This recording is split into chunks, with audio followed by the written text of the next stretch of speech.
All right, I know what you're thinking.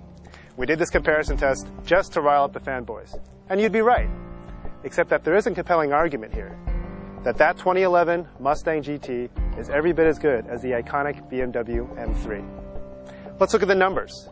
The BMW M3 is a two-door, four-seat coupe with a six-speed manual and rear drive. It's powered by a 4-liter, 414 horsepower V8 engine. The 2011 Mustang GT, also a coupe, seats 4, 2 doors, 6-speed manual, rear-wheel drive, but it has a 5-liter V8 engine that makes 412 horsepower.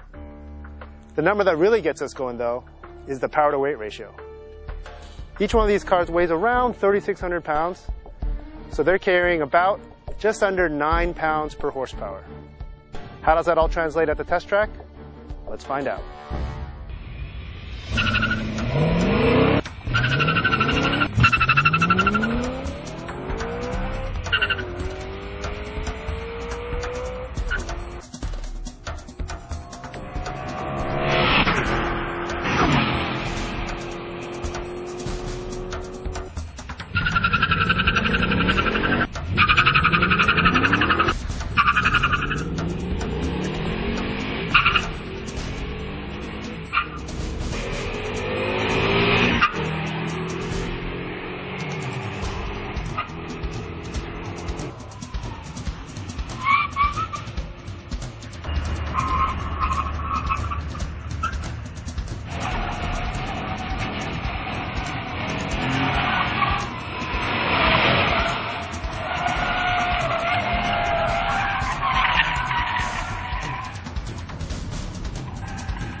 Okay, so that's how they perform at the test track, but we want to know how they drive. So we brought out professional racing driver Randy Pobst here to test drive these two cars back to back. Now, Randy, what are your expectations here today, driving these two cars for the first time, the 2011 Mustang GT and the BMW M3? Well, they've got the same horsepower rating, and yet they're coming from very different lineages. I'd say the Mustang is the underdog, but we've seen a lot of improvement in the Mustang over the last several years, including our Motor Trend Best Handling and Best Driver's Car tests. So the Mustang has something to prove. The M3 we know is the proven quantity. It has gotten heavier.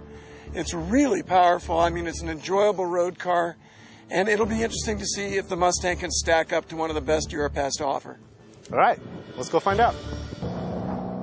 Coming onto the front straight, about 4,200, we got good torque. Shifting up in the new Mustang, fourth gear. I like the shifter, I don't love it. Setting up for a fast sweeper, we're balanced. I like the balance. Hard into the brakes, a lot of brake dive. Turns in, there's that torque, 3,200. But I'm running third gear, I don't think it can take the power in second gear. It's got enough torque, a little drifty on the entry in a good way.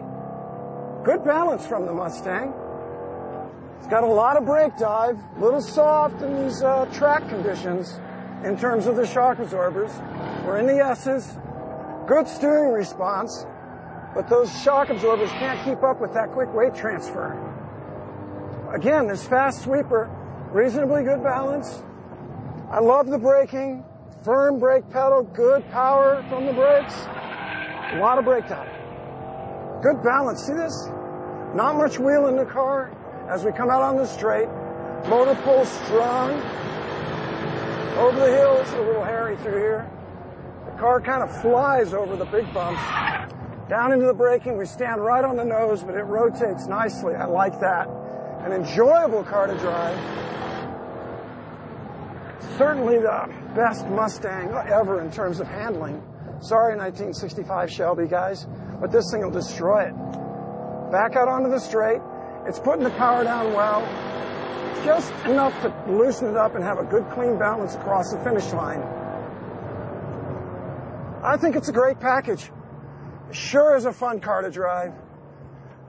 And I think you could race the Mustang if you wanted to, as is. Best part of the car is the engine. The power is strong. Second best part of the car is the balance. Not a very pushy car, and I like that. Much better balance than the Camaro. Sorry, Camaro guys. It doesn't have the torque the Camaro engine does, but it definitely has power. I believe the Mustang would destroy the Camaro. In the M3, it's got some tough competition.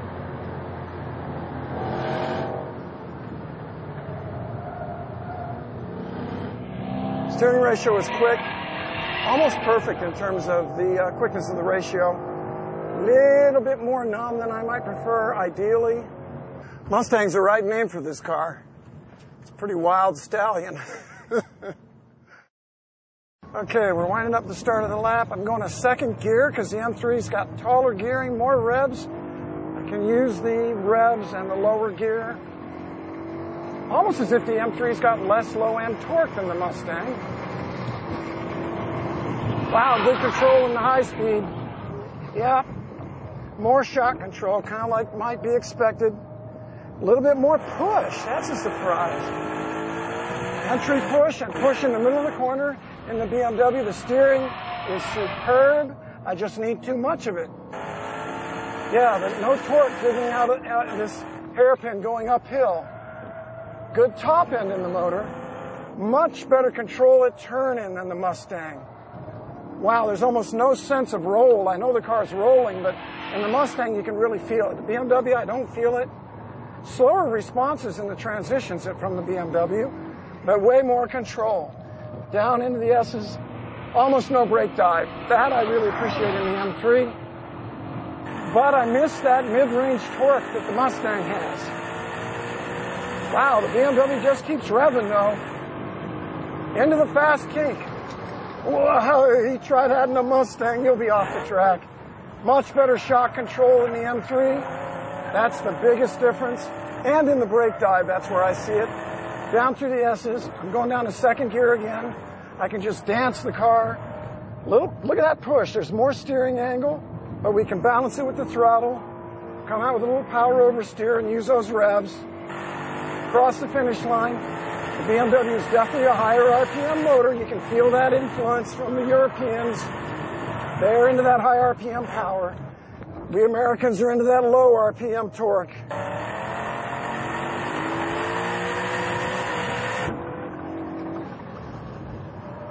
The BMW definitely has better shock control, very clearly.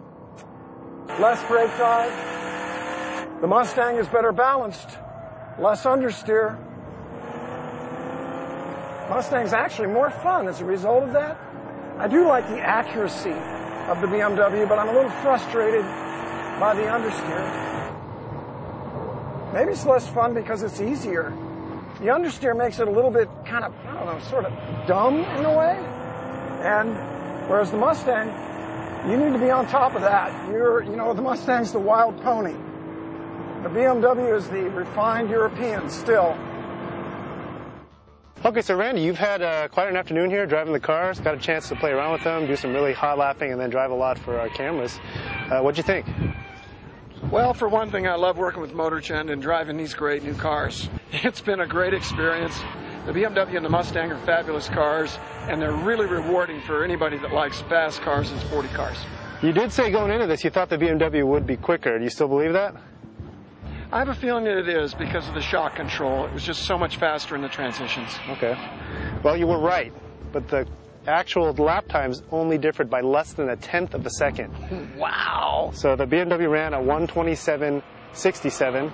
The Mustang ran a 1:27.76, so it was a 0.09 difference in lap time. Wow. What do you think about that? God bless America.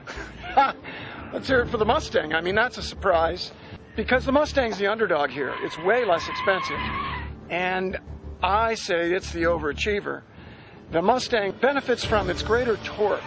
It could really come off these tight corners and pull real strongly, whereas in the BMW, it's a very high revving engine in the European style. It takes longer to get on the power band. But beyond that, I think it was the fact that the Mustang will use all 4 tires. That's the balance that it has. On entry, you can get the car to rotate a little bit, whereas the BMW had a fair amount of understeer, and the understeer slowed down its exit speeds. The Mustang also, believe it or not, I thought it was superior under braking. I'd be curious to see the data. It had a lot of braking grip, so To me, that is a giant win for the Mustang GT because the BMW is such formidable competition. So, there you have it.